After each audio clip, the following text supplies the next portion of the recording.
If you watch my videos often or maybe subscribe and have seen these videos before, you'll notice a change in set today. This is a new plant. The palm that's always been there is unfortunately dying and has been dying for a few months. So I've kept it there as long as there's a couple leaves in the frame, but now it's just palliative care with the last few leaves. I changed the soil maybe 6 months ago. And I think that there was a fungus in the new soil, which unfortunately I used on all the plants in my apartment. So it's been a bit of a massacre in this apartment. So it's been a lot of plant nursing in certain death. They all are just losing their leaves little by little. So it's that's where we are. And this is a new leaf that just came into my life last week. A friend of mine, without even knowing that I needed something for the video this week, brought this huge tropical leaf from a street vendor. So it's just put in water there, and it's actually perfect. I was like, wow, that just came into my life at the right time. So there is our new plant friend. I don't know how long that will last. His has lasted for some months, so we'll see if there's some continuity here.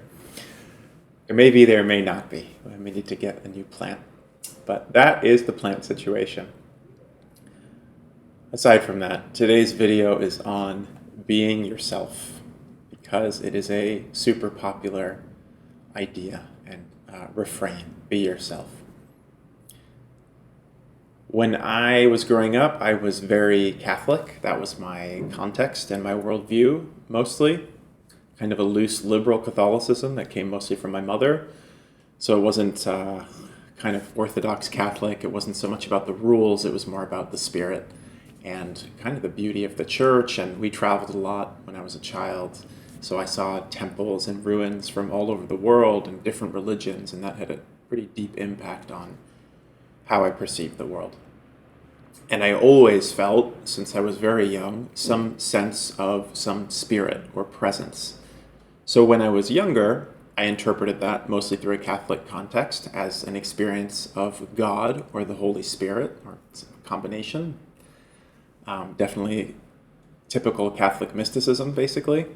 A little estranged from the rules of the church because I was so young, so I didn't have so much of the doctrine. And my mom was pretty liberal in her interpretation of Catholicism, so I was a little bit shielded from the harsher dimensions of the doctrine.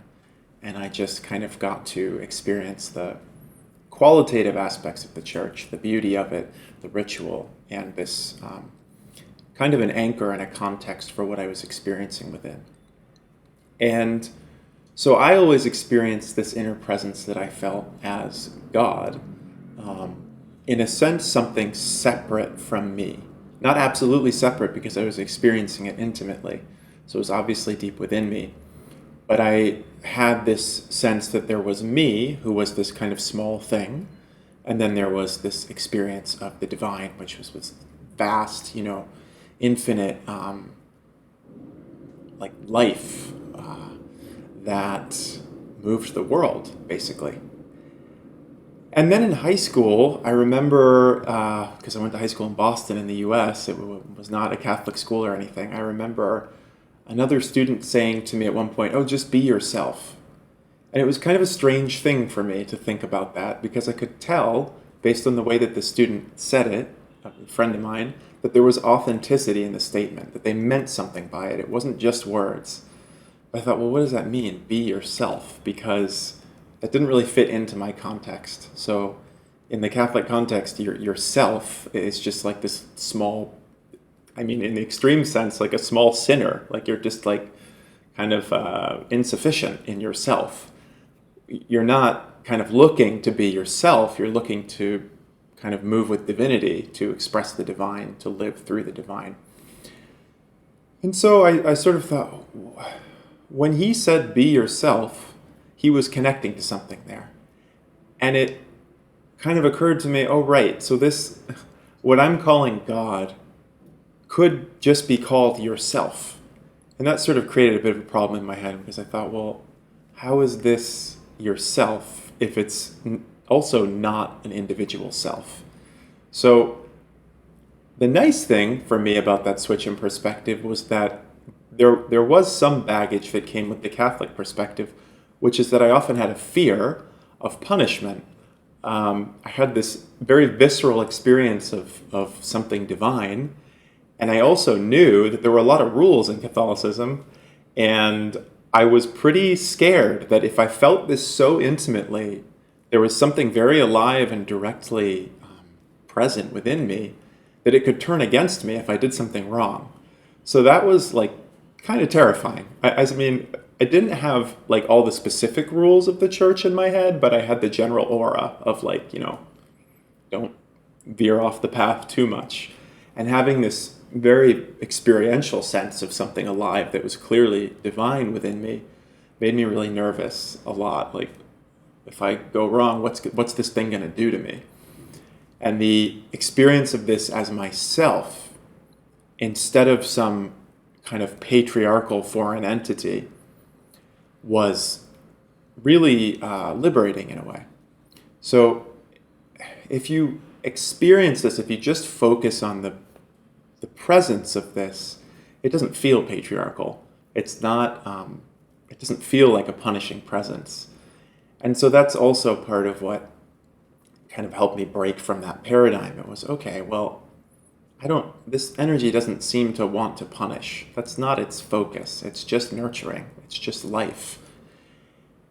And I can experience it now as myself, but a self that transcends your personal perspective.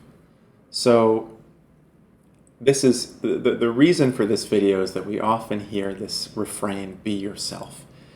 But it's a very confusing thing because who are you? I mean, so you grow up in one set of circumstances and that's yourself.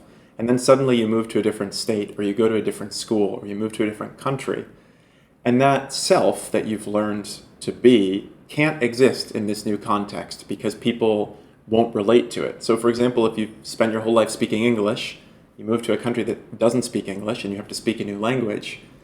If you've thought of yourself as someone who speaks English unconsciously, and suddenly everything is different. I mean, the language means that you have to move your mouth differently, you often move your body differently when you're speaking.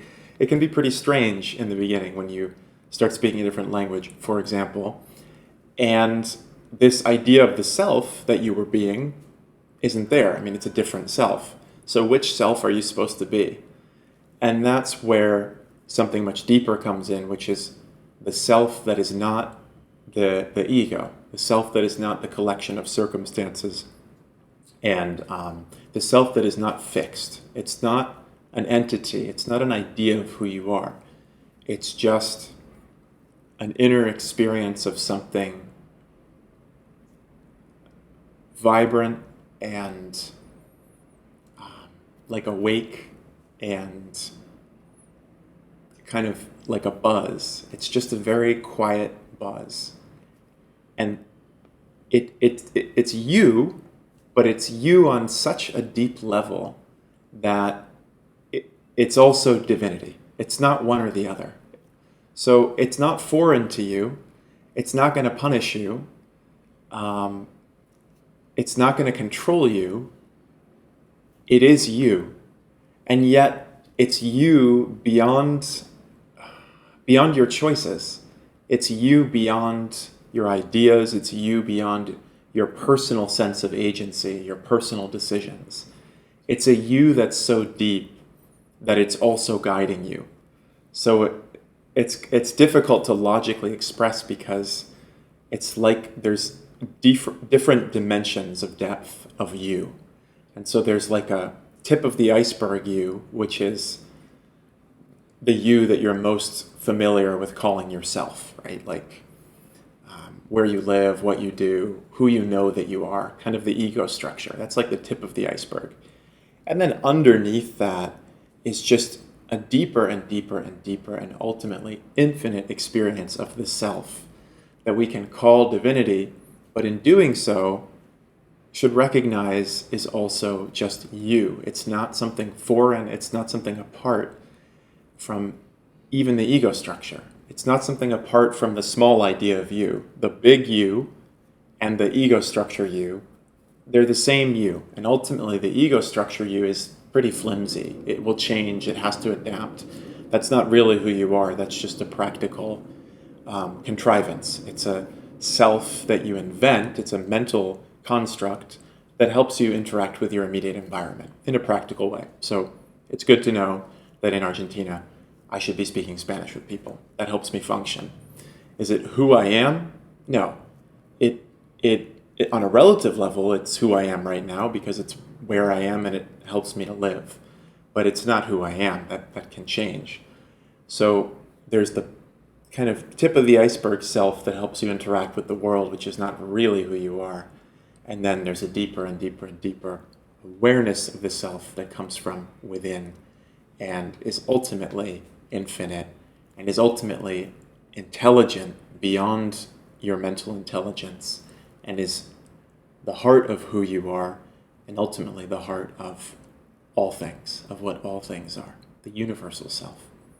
So this is perhaps a deeper look at what it is to be yourself and to perhaps to find yourself, to be authentic, to be who you are.